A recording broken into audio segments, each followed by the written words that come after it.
Okay. Hi, welcome to this session on when conventional responses are not enough, addressing the problem of child participation in drug networks. I'm Jane Mulcahy and I work at the School of Law on the REP team. So I'm going to give, hopefully not too long a presentation. I have quite a lot of slides, but we'll try and race through them. And then I have three great panelists who are going to respond to this program. I'm going to try and cover four main things. So the background to the Greentown program, which is a REP initiative, the program goals and four pillars, and key program assumptions. So what do we believe are the kind of drivers of change, and are we correct about them? And then some findings from the two trial sites from the first phase of implementation. So my colleague, Dr. Catherine Naughton, and I are currently finalising a report for the Department of Justice, and some of the findings that I'll discuss are part of that report. So I'm mainly going to focus, though, on one of the trial sites, the Whitetown trial site, with a few remarks on the other trial site. The problem that we have been looking at, really, is offending behaviour in young people, so children under 18s, but with a specific focus on children and young people who might get involved in criminal networks, and that involvement then leads to more serious and persistent offending over time. So lots of young people actually commit offences, and most of them age out of it. They grow out of it.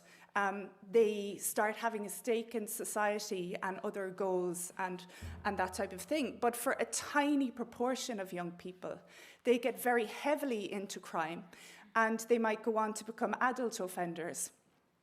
And so the first Greentown study that my boss, Professor Sean Redmond, was involved in as part of his PhD research looked at a particular geographical area. It was called Greentown. It was an anonymous location. And the map, the center one, was the Greentown map.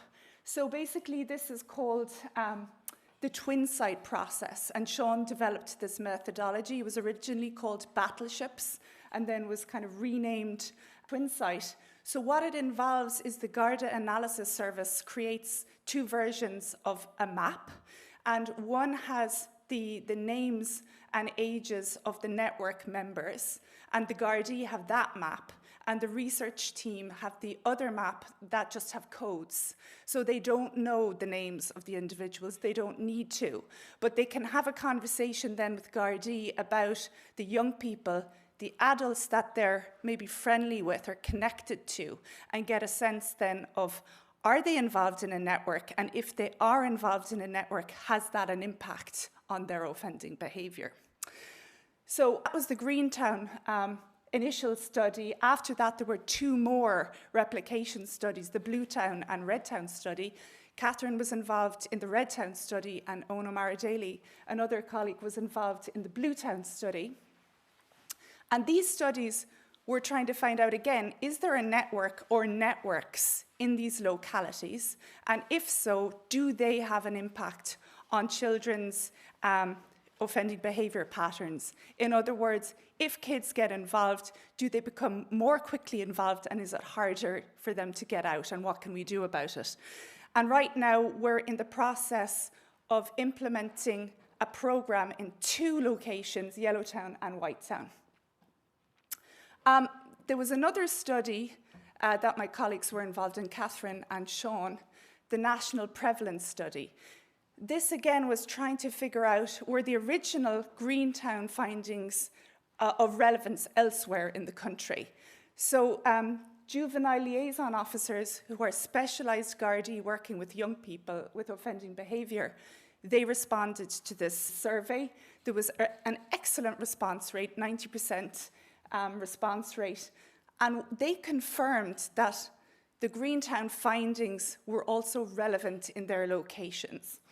So, in other words, what they found was roughly 1 in 8 young people on their caseload had this type of a profile, this kind of offending behaviour, and it was kind of more difficult maybe to engage with them. And it didn't matter whether it was an urban or a rural area. That was really important too. So it wasn't just a city phenomenon. There were also kids in the countryside who were involved in networks. So this roughly equates to 1,000 children in Ireland.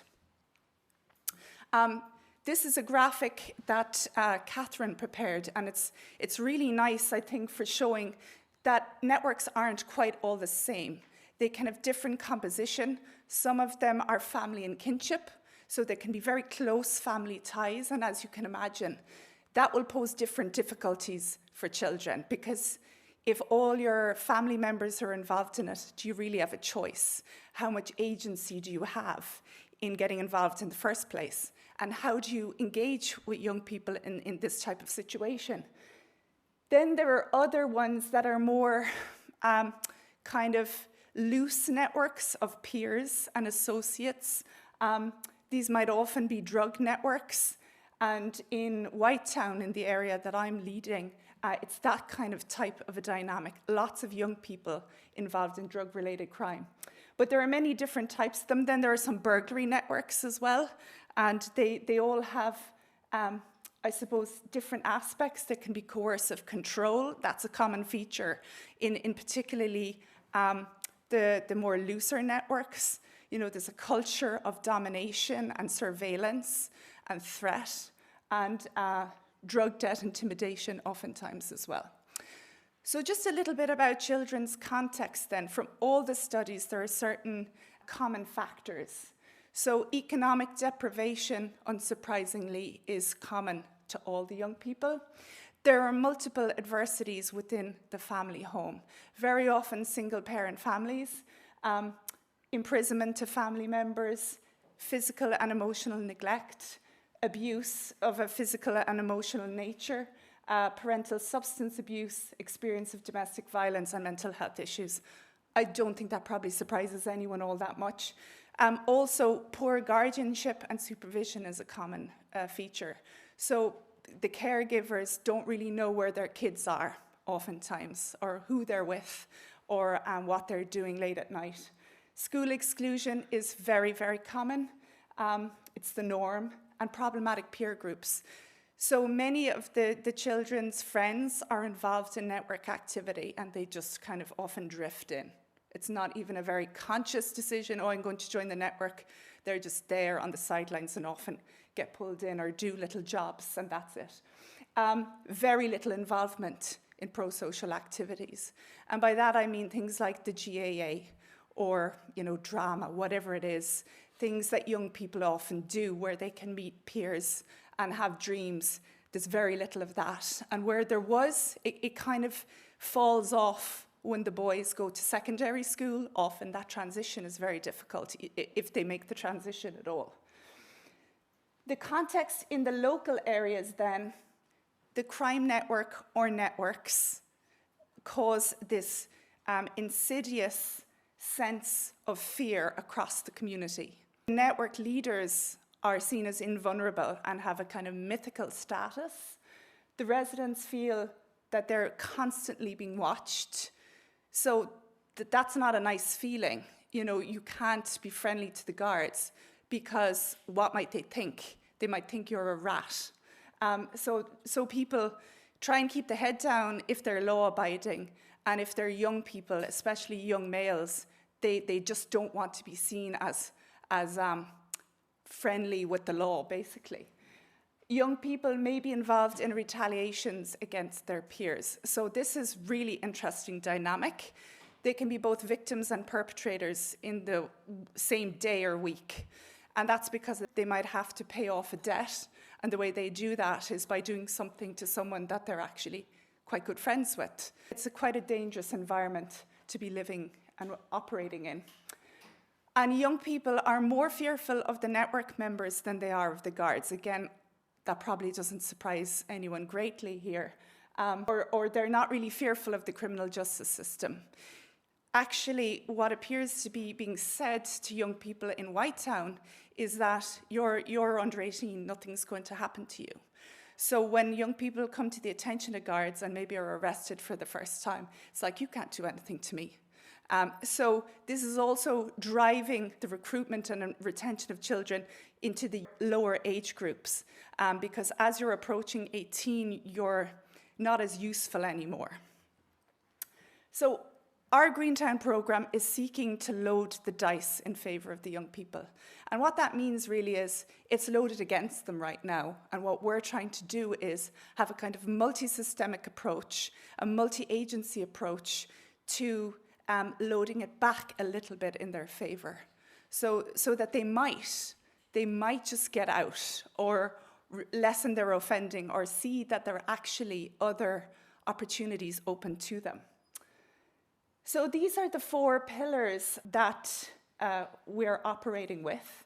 And prior to my joining the program, for a couple of years, there was a design process involving many, many experts in social network analysis, academics and criminologists, but also frontline professionals in social work, in probation, in Garda Síochána and policy making, and also community-based organisations. There weren't, to my knowledge, lived experience participants, people who'd lived through network activity or even being a resident in these type of communities. But we are seeking to draw on that kind of expertise as the programme develops. But what the almost 590 hours of this deliberative design process with over 90 participants led to was this sense that one thing is not going to do it for these children and families. So we can't just target the children themselves. We must also look at the family context and try and build up skills and change relational patterns within the family home, improve supervision and that kind of thing. We must also try and strengthen the communities themselves in order to be better able to withstand the network influence and try and create a safer, healthier environment for everyone. And also then, we must offer children in the program and their family members as appropriate, kind of opportunities for self-development. What might they like to do? What are they interested in? Actually, in Whitetown, a lot of the time, the young people don't know what they're interested in yet.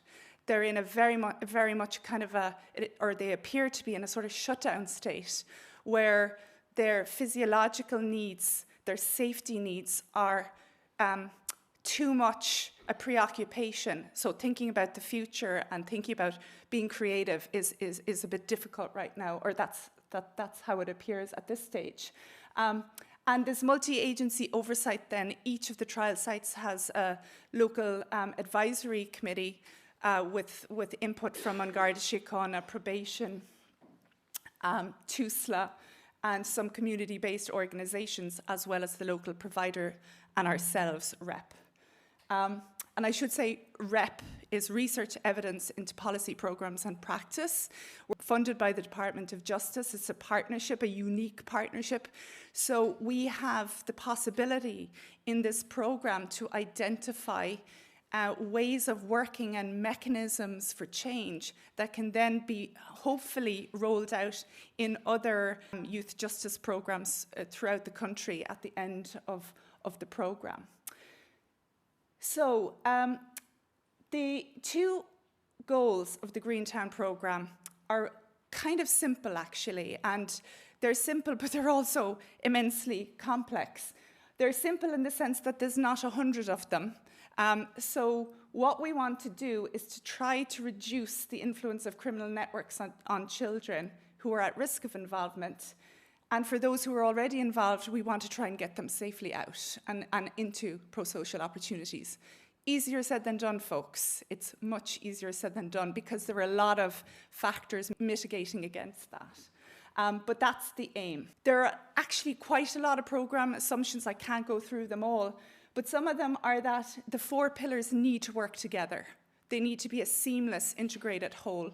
It's not that one is more important than the other. And I didn't say anything much about network disruption there. I will say a bit more. That's a Garda-led aspect, because obviously the Gardaí are responsible for law enforcement on the ground, and they are the ones that we hope will focus on disrupting the recruitment and retention of children. That's not for the local provider or for ourselves necessarily, but we will support it as we can. So an assumption was that the program would be fully operational within 6 months. That didn't quite pan out. Network disruption has been the slowest one to get off the ground, and that was partly due to things like GDPR, and also because there's not a whole lot known about it in the scientific literature. Like, how do you specifically target people who recruit children into crime? But we do have a piece of legislation that is coming down the track that might support our efforts in this regard. The local provider in each trial site is responsible for the other 3 pillars, so the intensive family program, the Pro-Social Opportunities program, and the community efficacy program. The performance of the tender will be monitored by ourselves and by the local advisory committee. And we, in Whitetown, we were having monthly meetings, but we've moved now to every 6 weeks, and that is working pretty well. The same in Yellowtown, it's every 6 weeks. But keeping an eye on, is the program operating as we intended it to? Do we need to make a little bit of adjustments here or there? That type of thing. A very important assumption is this one about the balance between child protection with law enforcement. The policy approach was that we actually need to view children's involvement in criminal networks as a child welfare concern and a human rights matter. That's kind of novel, because in the past, if you were a child with offending behaviour, you might not be getting this more considerate response and human rights oriented welfare response. The intervention was meant to be kind of implemented in a subtle way, so not as a gang busting initiative, locally, that is. So it is not necessarily pitched to everyone, including the children and families, that we want to get you out of these criminal networks. That's not how it's approached. It's more, how can we be of service? We understand that you might have some difficulties. What can we help you with? So there's the phrase kind of treating people where they're at, or engaging with them on that basis, and that's what the service providers try to do. And it's a family systemic model, so ideally anyone in the family who's living there will participate in the program. That doesn't always happen, though. A hugely important principle is that kids who are really challenging and deeply embedded in the network would not be excluded because of that. So we didn't want to just focus on the easier, cuter, younger kids who, frankly, a lot of the guards were saying, aim for them before they really get involved. What we're actually really keen to do is invite participation from young people who are quite embedded. And in Yellowtown in particular, that has worked very well. Another principle is that we can re-engage young people as needed. So if young people go through the program, graduate successfully, but then relapse back into reoffending or re-engage with the network, again for a myriad of reasons, such as threats, that we can work with them again. And that has happened on a few occasions. And a few young people have asked to do the whole process again, or asked for help, which is quite significant. And the tenderers had to engage with us to develop a theory of change, to basically, again, set out, we're going to do this because we think by doing this we will have these outcomes. So it's a kind of a logic model type of approach to surface assumptions, be clear about why you're doing what you're doing and what you anticipate. And it's been a very interesting process for the intensive family program, where certain assumptions have had to be readjusted based on what the service providers were encountering on the ground. So that's just a graphic about the 4 pillars again. So the network disruption is about raising awareness, particularly about grooming behaviours and who are the adults connected to young people, and bringing them into the networks. And then the guards need to take various actions to frustrate recruitment. Then the pro-social opportunities, about a person-centred approach to, what are you interested in? How can we help you do what might be of interest to you? How can we break down those barriers? And it's a pot of money. So it's ideally focused on a return to education or work, but other pursuits are also possible. And the intensive family program, it was envisaged that it would be functional family therapy or multi-systemic therapy or adaptations. And the local advisory committee is involved in identifying potential referrals, advisory and planning, and overseeing the balance of the program and the development. Whitetown is a major suburb of a large city with about 6,000 people. It has a problematic geographical design. There are these big green areas that are often used for drug dealing. There's often a lot of speeding and joyriding and Garda chases. It's been an open drug market for decades and also has had lots of serious violence linked to network activity over the years. That goes up and down. Some of the residents have CCTV cameras in, but they're kind of trying to take them out, according to Gardaí, because they don't want to be asked to be witnesses in court cases. And that gives you a sense of the fear that people live in, because, again, they don't want to be rats or perceived as such. And a thing that came up in the twin site process a lot from guards was that there were these boys that they'd mention who were quite nice when they were 10 or 11, and then they'd get involved in the network activity and quite quickly have a kind of personality transformation as they became more and more involved and get angry and particularly aggressive towards the Gardaí. And this hostility increases the more involved in the network they become. This is just a quotation from the twin site process by a Garda about what it's like, again, to be in this environment of constant surveillance. So it's the power of a particular individual who was linked to the network, and how if he saw you talking to the guards, what might he think of you? And that fear was all pervasive. So this kind of coercive surveillance that people in the community live with. So a bit on the intensive family program pillar, it's about supporting the young people who earn money from drugs to find a pro-social route out. Unfortunately, in Whitetown, only 5 of the young people from the original network map were referred to the program, and this was kind of due to data sharing issues initially.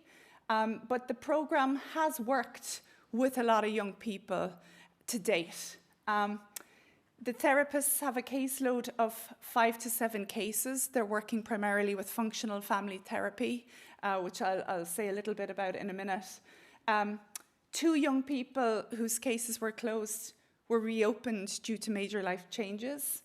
As of this month, there are 22 open cases and 26 closed cases. The implementation report is going from April 21 to December 22 for Whitetown.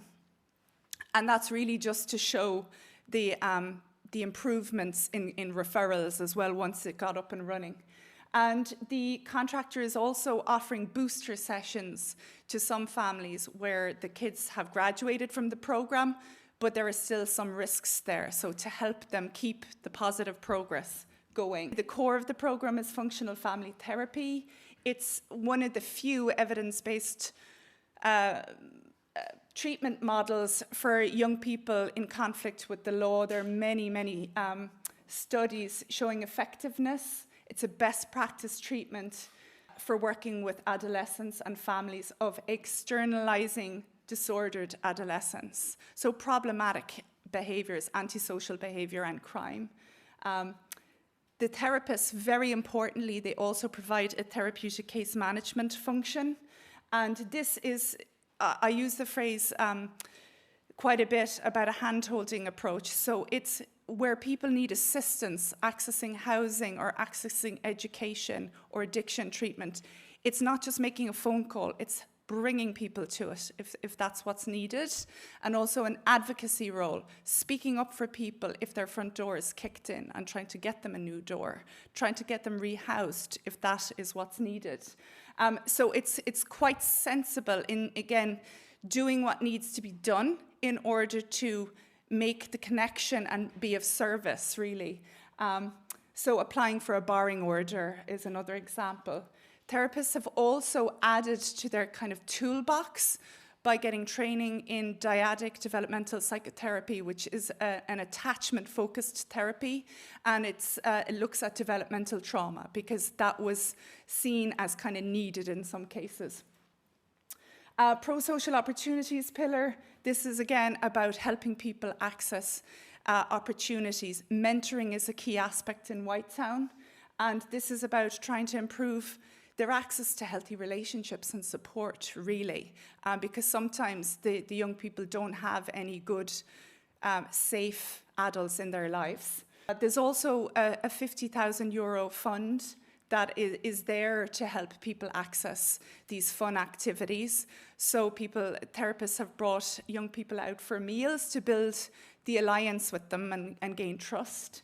But actually, the most of the money in Whitetown has been spent on basic things like food and mobile phone top-ups and medicines. So we haven't really seen huge take-up yet in the more kind of positive future self side of things.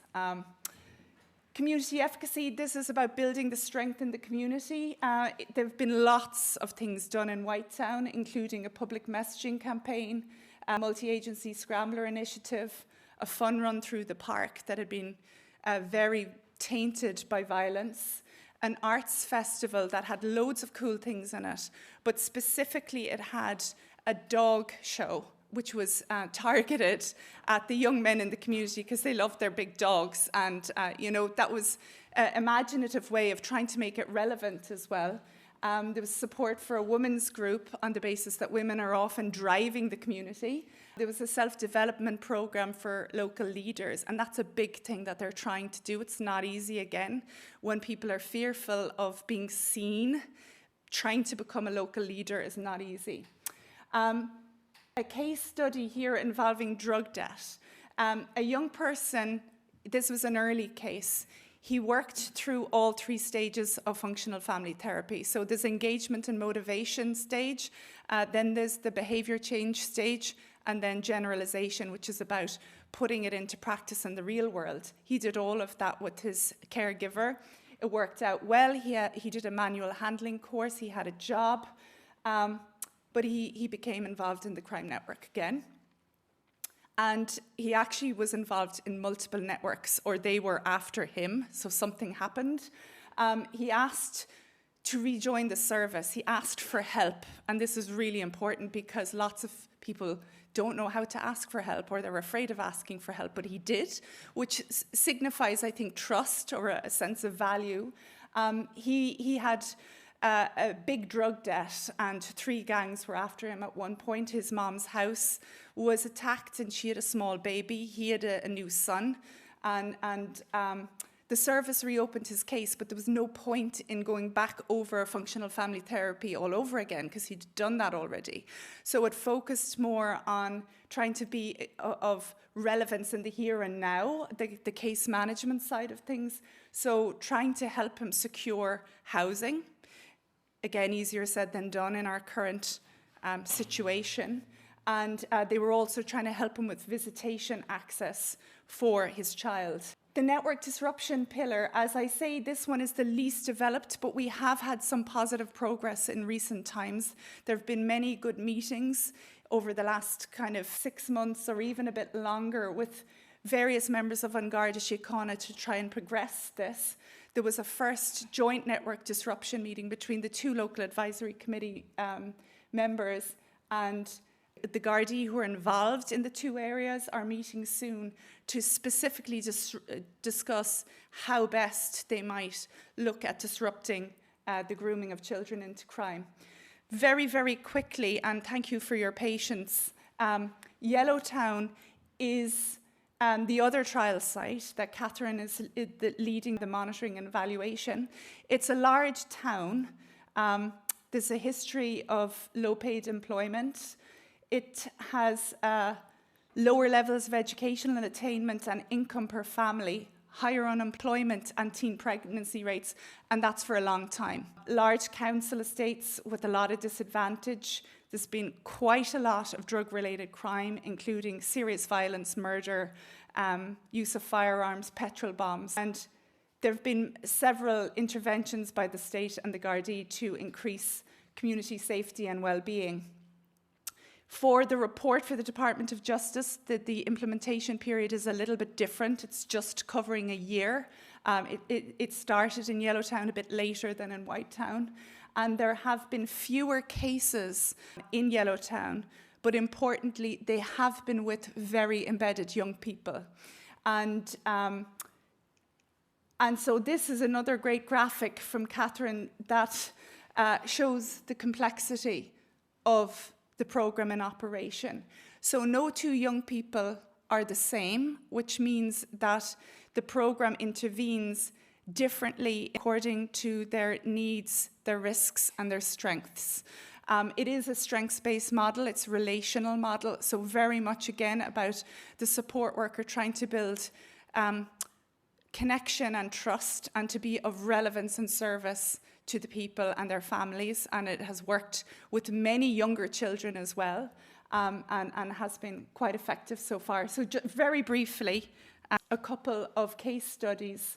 The first one involves a very complex young person. That's maybe not the nicest thing to say, that someone is complex, but there was an awful lot of factors going on in the young person's life and family. Many complex bereavements due to addiction.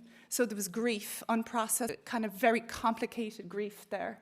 The young person's offending behaviour escalated, and he was involved in intimidation and assaults and property damage. So it was not minor matters.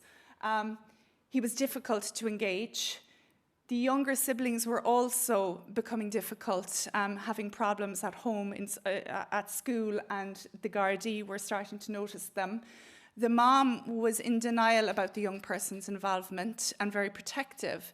But as the program started working with her, she started to acknowledge that actually, yes, this was a problem, the young person's engagement with the network.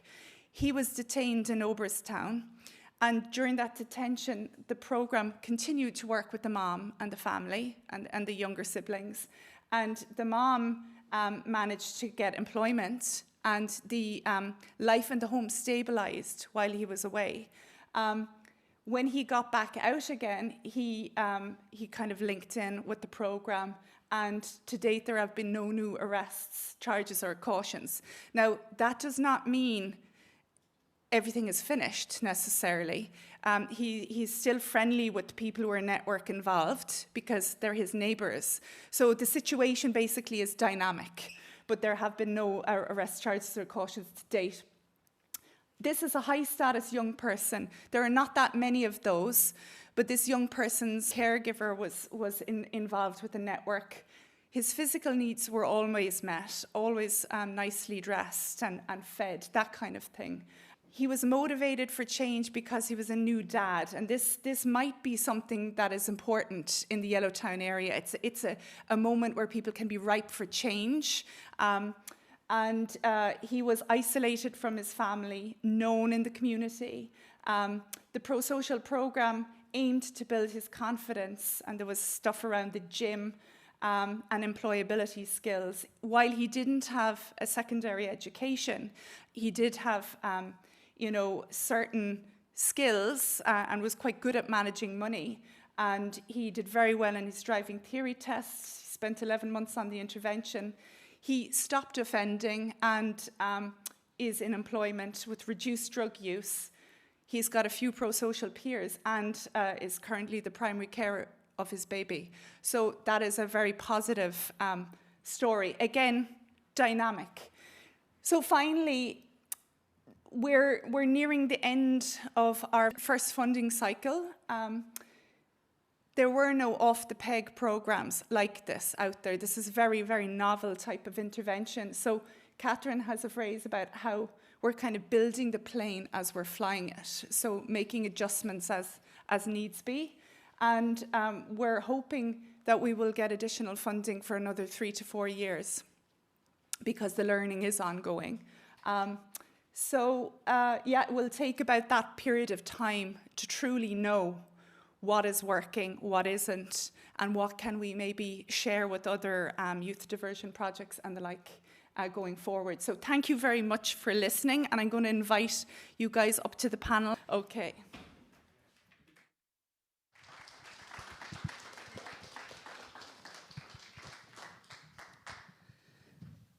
So thank you to these three great panelists. I'm very excited to have Cathy O'Byrne and Darren Wallace and Tiernan O'Neill here to just kind of respond a little bit to what struck them about the programme from their various perspectives. So I might start with you, Tiernan, because you've been involved with the programme actually from the beginning.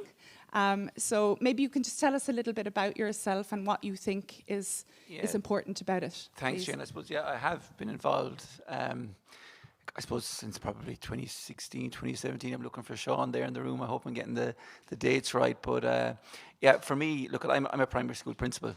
I work in Myross. I've worked in Myross since 2001. I suppose it's a community in Limerick City that's synonymous with so many of the societal ills that impact on 21st century Ireland. I suppose when I started there in 2001, and I'm going back a little bit, but again, it speaks, I suppose, to the four pillars that underpin Greentown. Like, I suppose I came from a relatively privileged background. I learned more in a week in Myross than I had in the previous 20 years I'd spent on this earth. It was just incredible. And I suppose from there, I worked in a community that was literally imploding at the time because of criminality, because of drugs. And I suppose when communities implode, they lose hope. And that was reflected in the school at the time. I was a teacher there for a number of years. I then became the homeschool community liaison coordinator. So I was out working in the community at a time, I suppose, when sadly Limerick was probably at its lowest ebb. The feuds were at their peak in Limerick, and I would have been called into homes where families would sleep on the landing at night time because it was the safest place to sleep in case a bullet came through the window. You're calling to houses where there would have been maybe 10 houses in a row. 9 of those houses would have been covered by steel shutters, grills on the windows to prevent petrol bombings. And you'd young children living in these homes. And, we talk about community efficacy. We talk about family efficacy. Like, you can imagine how difficult it was to raise children in those circumstances. But the communities are incredible. They're so resilient. They're so stoic. I'm not saying that in a patronising way. I genuinely mean that. When you look at what these communities have come through, it's absolutely incredible. And to see, I suppose, the impact of trauma. We talk a lot about trauma. But sometimes when I hear about trauma, we've got to remember that a lot of these communities are traumatized, and it's layer upon layer of trauma. It's not PTSD. It's not post-traumatic. They live trauma. They live through trauma on a daily basis. I think it's very important we acknowledge that as well, the scale of trauma that we're dealing with within the communities. And in terms of, I suppose, from my perspective as an educator, those initial, engagements with the community, they shaped and coloured my, I suppose, thinking going forward as an educator. Like, it's all well and good thinking that I'm there to promote academic competencies. For me, really, academic competencies are secondary, I'll be honest with you. It's about the social and emotional competencies, because these kids are not able to park their baggage at the gate and walk in and engage with a curriculum. So you need to ensure that you're putting the necessary supports in place so these young people can maximise their opportunities. We speak about pro-social opportunities. It doesn't matter if it's horses, if it's chess, no matter what it is, you meet those young people where they're at. And I think there's a much greater understanding of that now. I think it's moving in the right direction. I think we still have a long way to go. And at times, I think as well, we also need to, and I include myself in this as a service provider, we look outwards, that the communities are fragmented, the communities are disjointed. For me, a lot of the time, it's not the communities that are disjointed or fragmented, it's the services, it's us as agencies. We need to be working better, we need to be more collaborative in what we're doing. And I suppose that's a big part, I think, of what Greentown is about. And again, just, I suppose, mention Sean as well. Like, Sean is involved in a lot of work in the city at the moment around looking at how we can do our business better, how we can maximise the investment that's going into Limerick City and going into other cities and other urban areas around the city that are impacted by, I suppose, the criminal networks. And that's something that I think I'd be quite passionate about. Like, for me, a lot of the time, resources and money aren't the problem. I'd probably be shot for saying that, but it's actually where the funding, where the resources are going. We need to be a lot more systematic. We need to be a lot more nuanced in how we do our work. Like, the whole notion, I think, of joint commissioning is something we hear a lot about. But for me, it's it's about the money going into the right places. It's about ensuring the resources going into the right places. And that's absolutely key, I think, moving forward, that we're collaborating more, that it's more systematic. And ultimately, what's this about? It's about improving life opportunities for the children and families that we're supporting on a daily basis. And it came up very briefly, I think, in Jane's presentation. The lived experience is so important. And what gives me huge, I suppose, hope is I see more and more young people that are breaking through what was once considered that impenetrable glass ceiling. Young people from the communities who want to become masters of their own destiny. And it is so, so powerful. Because not alone do they have a lot of them have the theoretical experience now, they also have the lived experience. And it is a powerful combination. Darren here beside me is just one example of that. But having young community leaders like that emerging now, we talk about community efficacy. That's how we build community efficacy. It's not people coming from the outside. The answers lie within the communities, and that's what it's about for me. And I suppose that's what keeps me going. And I suppose I'm quite fortunate at the moment. I'm obviously, as I said, the principal of a primary school, but for the last kind of 15 months, I've been working with the Limerick Regeneration Programme, but thankfully working on the social and the economic side of it rather than the economic. And it's great to see that there's more of a focus now on the social and the economic side of regeneration. You know, absolutely, we're in the midst of a housing crisis. We need to be building houses. We need to be building housing estates. But more importantly, we need to be building communities. And that's what we need to be doing more and more. And as I said, to see young people like Darren emerging within the communities, that's how we build community efficacy. I see it in our own school. We've our staff, there's probably about 60 staff within the school. 10 of those, at least 10 of those now, are from the community. Really positive role models. We have a teacher at the moment from St. Mary's Park working in the school. We have a teacher from Myross working in the school in St. Mary's Park. Anyone that would be familiar with the history of those communities, you know, quite fractured, quite, I suppose, tense relationships between those communities. But to see now how, you know, where there's young people from both communities working in the school. We also have a family support worker at the moment from the community working in the school. I think it's really important in terms of, you know, family efficacy, that we're not just looking to support, because it's absolutely vital that we support. We also need to challenge at times too. It's about challenging behaviours within the community. I think that's really important. But that can only come about when you have people with the necessary skill set, but also with the necessary experience and insight. And that's what, you know, having young people from the community working in the community brings. They have the lived experience. They've been on that journey. So they have credibility within the community. And very often, you know, they always really hit the ground running and move things forward in a far more progressive, I feel, holistic way, because they understand the community. It's not just coming from a theoretical perspective. It's coming from a lived perspective, which is so important. And that's why I'm very keen to hear from Darren. It's young people like Darren in the communities, in my opinion, that hold, I suppose, they hold the keys to the kingdom, really, because these are the young people that are emerging within the communities. And, you know, I suppose we talk a lot about the regeneration program in Myross, in South Hill, St. Mary's Park and Weston, but for me, and particularly I'm in a role at the moment working across the 4 communities, that's what gives me the most hope. Like, there's huge issues in all of these communities. Sometimes I think we forget how low the baseline was. Yeah, we've made a certain amount of progress, but that's just relative to the baseline that we came from. There's still huge issues in the communities, but the one shining light I see in the communities is the young, articulate community champions that are emerging. So at this point, I'm going to hand you over to Darren. Thank you. Much, Tiernan. So Darren, yeah, what struck you about the programme and what might appeal to you about it? Well, I will say it's a brilliant piece of work, but it's not new to me. Like, it's like I could have sat there myself, as complex as it is, and I came from 20 years in prison to come out, and it's the exact same thing inside there.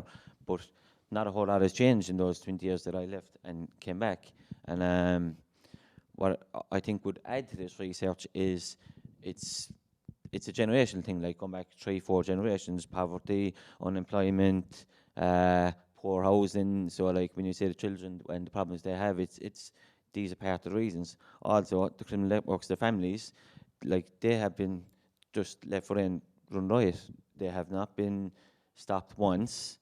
Once all the young fellas, the lads addicted to drugs and things, and their family members have all gone to prison, no education. You have the people at the top of the food chain are driving around in BMWs, they have their nice cars, they've not moved to the suburbs, but they keep the few people inside in the community to make sure that it doesn't evolve to where I'd like to see it. So I think that'd be a lovely bit of research to add to that. But Are we missing anything, do you think? well, I think maybe just adding to what I'm just after saying is on Garda Síochána. Like, it sounds to me like they're reluctant to get involved for some reason. It's like, in order for a community to change, it's not just even like myself getting in there and getting the lads listening. It's like you need to move the people out that are actually keeping lads inside there. It's the people that are making the money. They need to go. Like, they need to be really targeted in order for change to happen. And I haven't seen that happening over the last 20 years, and I want slightly. Thanks, Darren. And Kathy, we'll turn to yourself. Maybe if you can grab your mic there. What kind of struck you from your background? Because you've teaching and psychotherapeutic background. Yeah. So I suppose there was lots of things that I really took in terms of it being positive. I think in terms of meeting families where they're at, you know, and in terms of the therapeutic case management, like, you have to look after those basics. You can't access or go where you need to go therapeutically if you're not safe and if your basic needs aren't being met. I think it was really, I took it that it was really positive that a young person who had been through the process and ended up in a bit of hot water again looked to come back. I think that says a lot about a person's experience, and not to ever discount that, I suppose, or minimize it. But I was really, really happy to see DDP, or developmental dyadic psychotherapy, because like Darren said, you know, parents are trying to support children with layers and layers and layers of their own intergenerational trauma. You know, their own nervous systems are heightened, they're living in alarm, they're terrified. You know, when I think about the culture of fear and intimidation that people are trying to navigate, I think it's so important, I suppose, to look at the impact of that and to support people with understanding themselves and their reactions. You know, when you're in a survival loop, a lot of your behaviour makes complete sense, and it impacts the way you experience the world, the way you make decisions, I suppose the way you try and navigate things. So, you know, I think there's a lot there in terms of trying to weaken network disruption and that pillar, but strengthen the rest. But I would agree that I think that intergenerational piece would be really valuable, I think, for the parents themselves. I'm sure they're doing their best, and I work in parent support. We all do our best. But, you know, sometimes we are working from, you know, the bottom part of our brain, the survival state, and we need help understanding that. And I suppose you have to build the brain from the bottom up. So just in terms of resourcing and maybe early intervention and more support for the parents themselves just struck me as I was listening to it. Yeah. Darren, you want to come back in there? Yeah, I totally agree, like, to get lads as young as possible. I think it's very important. But also, it's not just youth. Like, so when you go beyond your youth, it's where do you go after that? So when you're 20, 21, like I was 23 and I still hadn't got my education. I was still acting the maggot within the prison system. So it's where do lads go, like, beyond 20 and 21? So there is no services available. I know there's a couple. I know you have Limerick City Build. I know there's a place in Myross as well, but beyond that, there is no, like, there's no services there for them. So it's okay, you've served your youth, now you're a perfect human being, go off in society. So, like, it's beyond their teens and into their 20s. They need constant wraparound care. It's not just through their 12, 13, 14, 15. I think it needs to be constant, yeah. It's great that you mentioned that, because there is some flexibility in the programme that way. While we're focusing more on the under 18s, there is scope, particularly now as we look to maybe the grooming and recruitment of kids, that maybe some of those, if they're 18 or 19, the reality is many of the recruiters were once recruited themselves, you know, that cycle.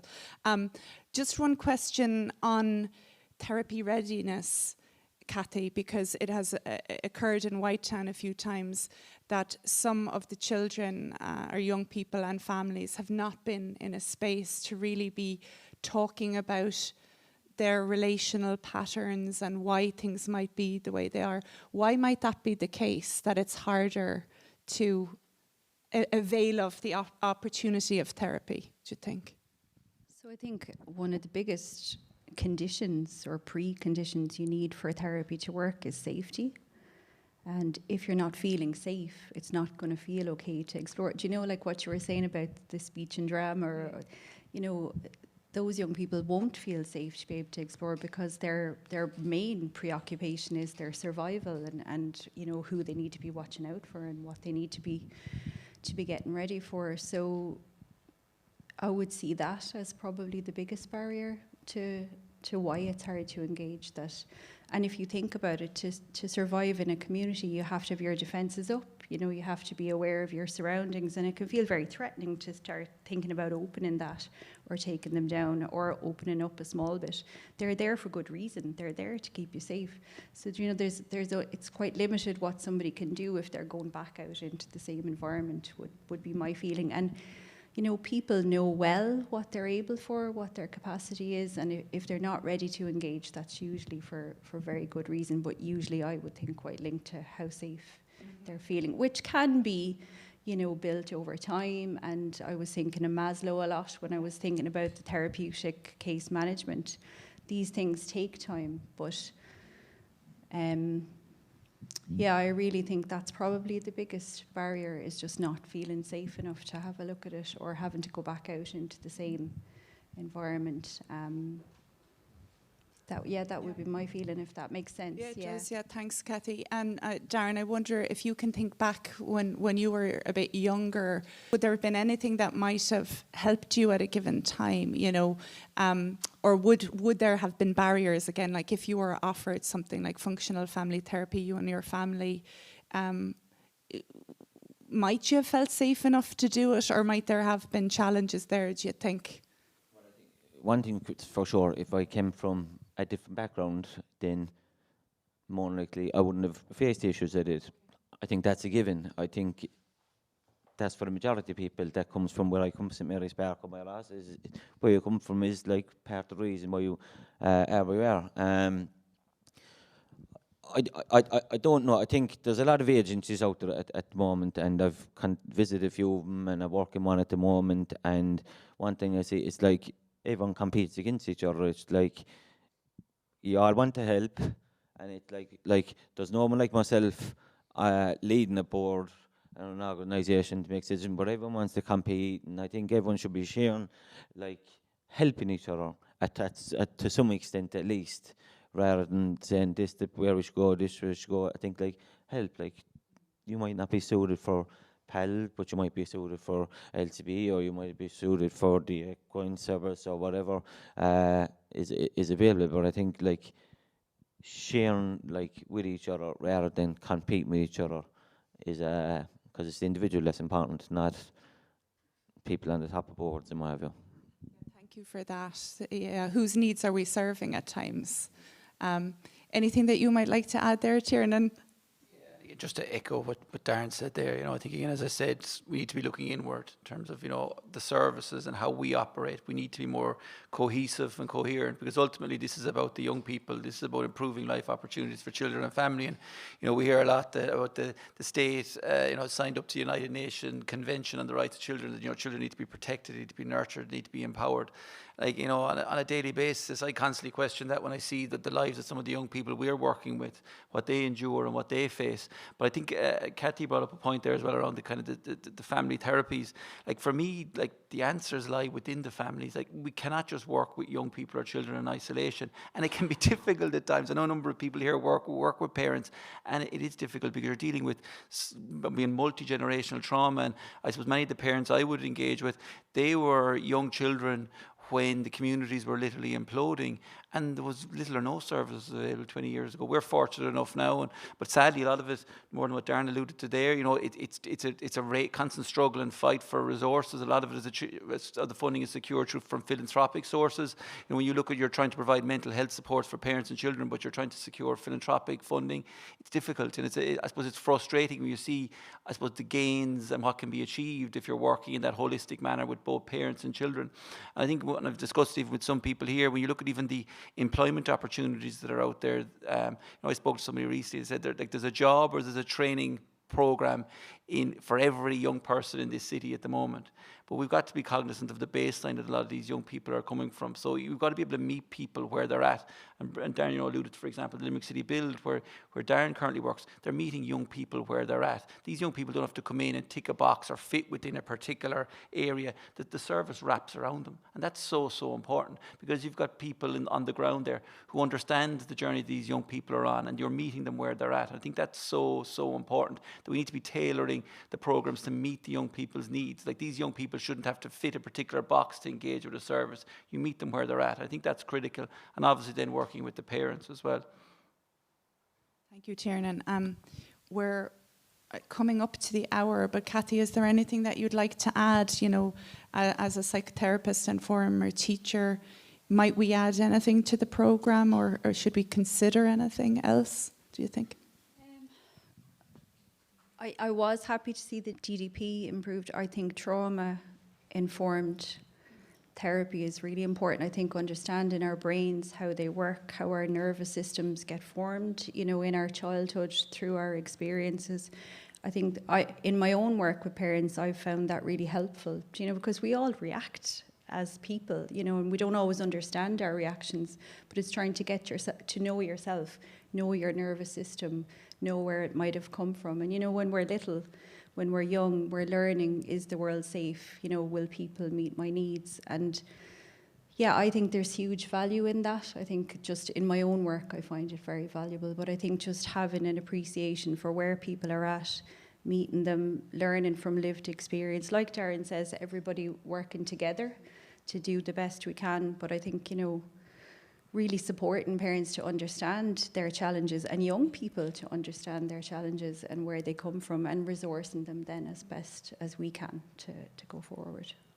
So a bit of psychoeducation around the brain and nervous system, maybe. If people are ready for it, if Yeah. people are open to it. But I always find it really helpful for people to understand, you know, why they feel the way they feel, why they react the way they react. And an awful lot of it is protection mechanisms and defense mechanisms that we've had to create. So, you know, just in the context of young people, teenagers, adolescents, their brain is basically rebuilding itself during that time. So just even helping people to understand what's going on for them, I find really helpful.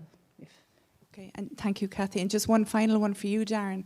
Like over the years, as you've kind of, I suppose, been in a position to try and make change and have a different life and look towards the future, has having an understanding of what were some of the drivers that led you into these difficulties, has that helped you? Without doubt. Can I just jump back just to like adding to the research? And I did kind of touch on it already, but like I think it'd be massive to add to researchers how over generations these same families have managed to escape and to make money and to get away with it, because that is how children keep constantly coming into this. Because so I just think that's very important. But sorry, what was your question? Because I just really wanted to get. Well, it kind of was linked a bit to the one I asked Kathy about what might be good to add. So, like, understanding, you know, what some of the factors were that led you into offending behaviour, and just the challenges, having more of a sense to process that information. Has that helped you over the years? I think so. I done a lot of help and research on myself within my own room.